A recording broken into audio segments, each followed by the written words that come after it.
Jesus durante os 3 dias em que esteve morto? Jesus morreu, isso mesmo, morreu de verdade.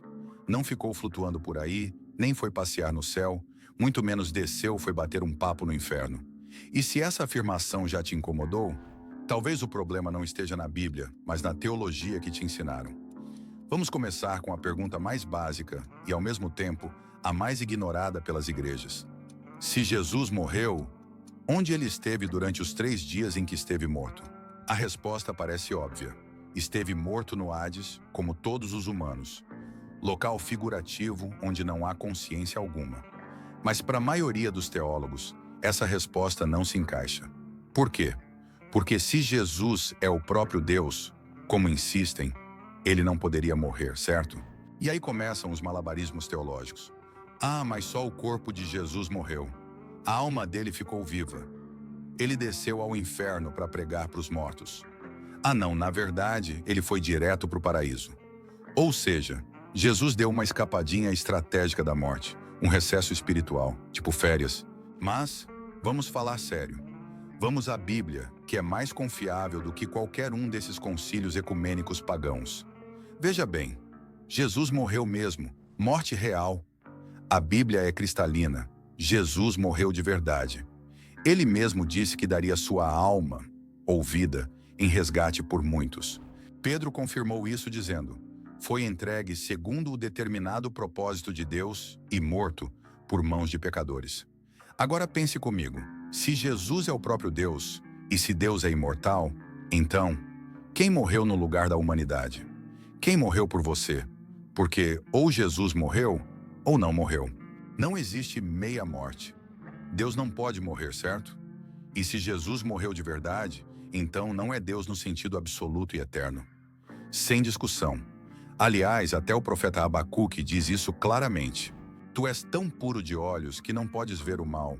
E tu, ó Javé, és desde a eternidade, não morrerás.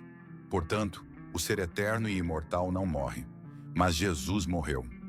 Logo, Jesus não é o Deus Todo-Poderoso. Simples assim. Enfim, vejamos agora. Onde ele estava durante a morte?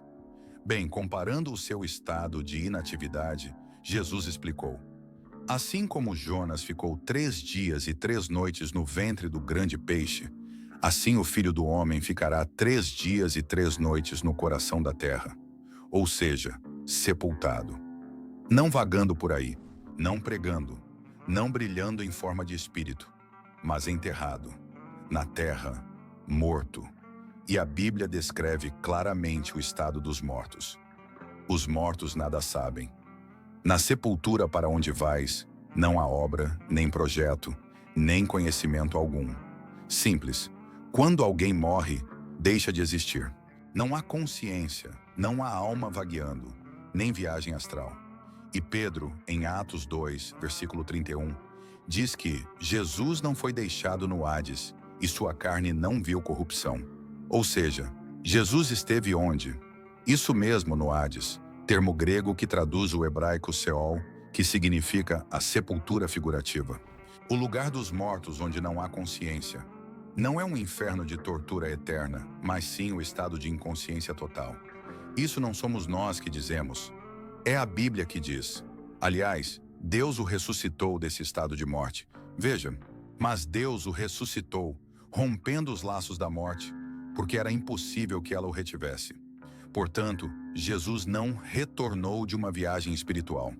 Ele foi trazido de volta à vida, do Hades, do nada, da morte. Vejamos agora as teorias mirabolantes das igrejas. Claro que a Bíblia é lógica e deixa tudo bem explicadinho, mas algumas igrejas preferem inventar moda. Vejamos alguns devaneios. Alguns dizem: Jesus foi ao céu. Essa cai por terra rapidinho, porque depois de ressuscitar, Jesus disse: ainda não subi para o Pai. Simples. Se ele não tinha subido, então não foi ao céu durante seus 3 dias morto. Outro argumento: Jesus foi ao paraíso com o ladrão.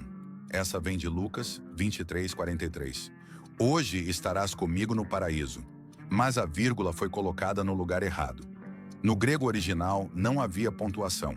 O que Jesus disse foi: em verdade te digo hoje, estarás comigo no paraíso. Ou seja, A promessa foi feita naquele dia, mas o cumprimento viria depois. Simples, lógico e bíblico. Agora, outros ainda dizem: Jesus foi pregar aos mortos no inferno. Essa se baseia na primeira de Pedro 3,19. Consideramos isso no vídeo anterior, lembra? Esse texto diz que ele pregou aos espíritos em prisão, sim, mas isso foi logo após ressuscitar, não enquanto morto. Esses não eram espíritos dos mortos, mas anjos rebeldes. Essa pregação foi no sentido de proclamar a vitória divina, porque após a ressurreição de Jesus, o plano divino havia alcançado outro patamar. Não tem nada a ver com Jesus passeando no inferno, entre a morte e a ressurreição. E só para reforçar, quem seriam esses espíritos em prisão? Humanos mortos? Não. O termo usado no grego, pneumata, geralmente se refere a seres espirituais, como os anjos desobedientes mencionados na segunda, a de Pedro 2 e em Judas 6. Resumindo, a ideia de que Jesus pregou no inferno é mito. É fantasia teológica, sem base bíblica real. Veja o perigo das doutrinas falsas. Todas essas invenções têm um efeito colateral terrível. Eliminam o valor do sacrifício de Cristo por você. Se Jesus não morreu de fato, ele não pagou nenhum pecado. E se ele apenas saiu do corpo por 3 dias, então o que foi dado como resgate? Um corpo vazio? Jesus não é um corpo. Jesus é um ser. E a pessoa de Jesus morreu por nós. Um corpo não paga pecados. O que paga pecados é a vida. Jesus disse: "Dou minha alma, vida em resgate." A morte foi total.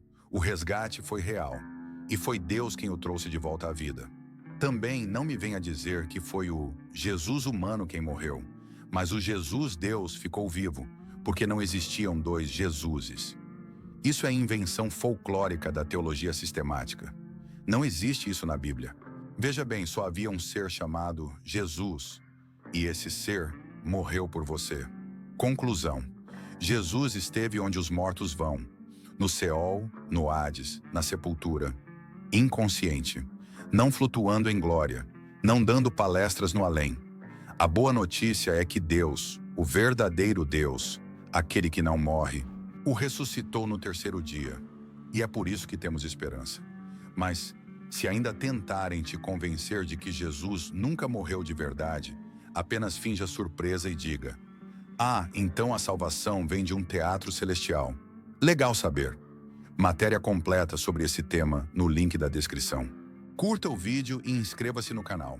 Fique ligado, porque no próximo vídeo a gente vai explorar mais do festival de contradições que as igrejas inventaram para tentar salvar a teologia depois de arruinarem a lógica.